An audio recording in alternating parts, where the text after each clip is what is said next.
Welcome to the Thrill Quests channel, where mysteries come alive.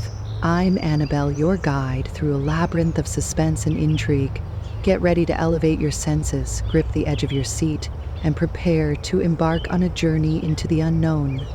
Every story is a new thrill, every quest a new adventure. So, are you ready to unlock the mysteries that lie ahead? Let the quest for thrills begin. Shadows of Pretzel House. The crisp autumn air was filled with the scent of fallen leaves and the excitement of Halloween. In the small town of Fairview, a group of high school friends decided to take on an ambitious project, transforming the ruins of the old Pretzel house into a haunted attraction for Halloween night. The group consisted of Tommy, the energetic leader, Jenny, the studious and inquisitive one, Mark, the prankster, Lisa, the quiet and observant girl, and Pete, the athletic and practical guy. The Pretzel house had been the subject of town legends for decades. It was said that the mansion, which once belonged to the reclusive Pretzel family, was haunted by the spirits of its former inhabitants. The family had mysteriously disappeared one stormy night in the early 1900s, leaving the house to decay over the years. Despite the rumors, the friends were determined to create the scariest haunted house the town had ever seen. They gathered their supplies and headed to the crumbling mansion. The sun was setting as they arrived, casting eerie shadows on the overgrown grounds. The house loomed before them, its broken windows and sagging roof giving it a menacing appearance. "All right, let's get to work," Tommy said, his voice filled with determination. "We've only got a few days to turn this place into a haunted house." The group set to work, clearing debris, setting up props, and hanging fake cobwebs. As they worked late into the night, they couldn't shake the feeling that they were being watched. Strange noises echoed through the halls, and shadows seemed to dance just out of the corner of their eyes. "It must be the wind," Pete said, trying to sound confident. "Yeah, the wind," Mark echoed, though he didn't sound convinced. As the days passed, the group made significant progress on the haunted house. They created spooky scenes in each room, complete with fake skeletons, eerie lighting, and creepy sound effects. Despite the strange occurrences, they were determined to finish their project. One evening, as they were working late, Jenny stumbled upon a hidden door in the basement. "Hey guys, check this out," she called, her flashlight illuminating the dusty door. The group gathered around as Tommy pushed the door open, revealing a narrow staircase leading down into darkness. "Let's see where it leads," he said, his curiosity piqued. They descended the staircase, their flashlights casting long shadows on the damp stone walls. At the bottom, they found themselves in a small, dimly lit room filled with old furniture and dusty books. In the center of the room stood a large, ornate chest. "What's in there?" Lisa asked, her voice barely above a whisper. Tommy carefully opened the chest, revealing a collection of old letters, photographs, and a leather-bound journal. He picked up the journal and began to read aloud. "This belonged to Samuel Pretzel, the last owner of the house," he said, his voice filled with awe. As they read through the journal, they discovered that Samuel had been obsessed with the occult. He had conducted numerous experiments and rituals in an attempt to contact the spirit world. The journal detailed strange occurrences in the house, including unexplained noises, flickering lights, and cold spots. "This is creepy," Mark said, shivering. "It gets worse," Tommy continued. "Samuel wrote about a ritual he performed on the night the family disappeared. He believed he had opened a portal to another realm, allowing spirits to enter our world." The group exchanged uneasy glances, their excitement about the haunted house project replaced by a growing sense of dread. "We need to finish the haunted house and get out of here," Pete said, his voice trembling. Over the next few nights, the strange occurrences in the house intensified. Objects moved on their own, cold gusts of wind blew through the halls, and ghostly whispers echoed in the darkness. The friends tried to brush it off as their imaginations running wild, but deep down, they knew something was wrong. One night, as they were putting the finishing touches on the haunted house, they heard a loud crash coming from the basement. "What was that?" Jenny asked, her eyes wide with fear. "Let's go check it out," Tommy said, grabbing his flashlight.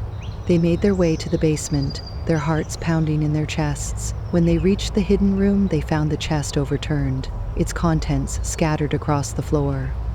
"Who did this?" Lisa asked, her voice trembling. "Look," Pete said, pointing to the journal. It was open to the last page, which described the final ritual Samuel had performed. The ink was smudged, but they could make out the words, "blood sacrifice" and "eternal darkness." "We need to leave," Mark said, backing away from the chest. Suddenly, the room grew colder, and a thick mist began to swirl around them. The ghostly whispers returned, louder and more insistent than before. The friends huddled together, their flashlights flickering in the darkness. "What's happening?" Jenny cried, her voice filled with terror. Before anyone could answer, the mist coalesced into a dark, shadowy figure. The figure moved closer, its eyes glowing with an eerie light. "You have disturbed the ritual," it said in a low, haunting voice. "You must pay the price." The friends screamed and bolted for the staircase, their hearts pounding in their chests. They burst out of the basement and into the main hall, slamming the door behind them. "We need to get out of here," Tommy said, his voice shaking. As they ran through the house, the shadows seemed to close in around them. The air grew colder, and the ghostly whispers filled their ears. They stumbled out of the front door and onto the overgrown lawn, gasping for breath. "We can't leave the haunted house like this," Jenny said, her voice trembling. "We need to finish it." "Are you crazy?" Mark replied. "That place is haunted for real. But if we don't finish it, all our hard work will be for nothing," Jenny insisted. "Besides, we need to find a way to close the portal Samuel opened." Reluctantly, the group agreed to return to the house and finish their project. They armed themselves with makeshift weapons and cautiously re-entered the mansion. Samuel and Jenny went to the mansion. The air inside was thick with tension, and every creak and groan of the old house made them jump. As they worked, they tried to piece together the details of Samuel's final ritual. They discovered that the ritual required a specific incantation and a blood sacrifice to close the portal. "We need to find the incantation," Tommy said, flipping through the journal. "Here it is," Jenny said, pointing to a page near the back. "We need to recite this incantation in the hidden room while making a blood offering." "But whose blood?" Lisa asked, her voice filled with dread. "We'll use mine," Tommy said, determination in his eyes. "It's the only way to make this right." The group gathered in the hidden room, their flashlights casting eerie shadows on the walls. Tommy took a deep breath and cut his palm with a knife, letting the blood drip onto the floor. As he began to recite the incantation, the room grew colder, and the shadows seemed to pulse with energy. The ghostly figure reappeared, its eyes glowing with fury. "You cannot undo the ritual," it hissed. "You will all be consumed by darkness." But Tommy continued, his voice growing stronger with each word. The figure shrieked and writhed, its form flickering like a candle in the wind. As the final words of the incantation left Tommy's lips, a blinding light filled the room, and the figure dissolved into nothingness. The friends collapsed to the floor, gasping for breath. The coldness and the whispers were gone, replaced by an eerie silence. "We did it," Jenny said, her voice filled with relief. "We closed the portal." The group emerged from the basement, exhausted but triumphant. They finished the haunted house just in time for Halloween, but their experience had left them forever changed. They knew the legends of the Pretzel house were true, and they had come face to face with the darkness that lurked within. On Halloween night, the haunted house was a huge success. The townspeople marveled at the spooky scenes and realistic scares, unaware of the true horrors that had taken place. The friends stood together, knowing that they had faced their fears and emerged stronger on the other side. As the night drew to a close, Tommy looked at the old mansion one last time.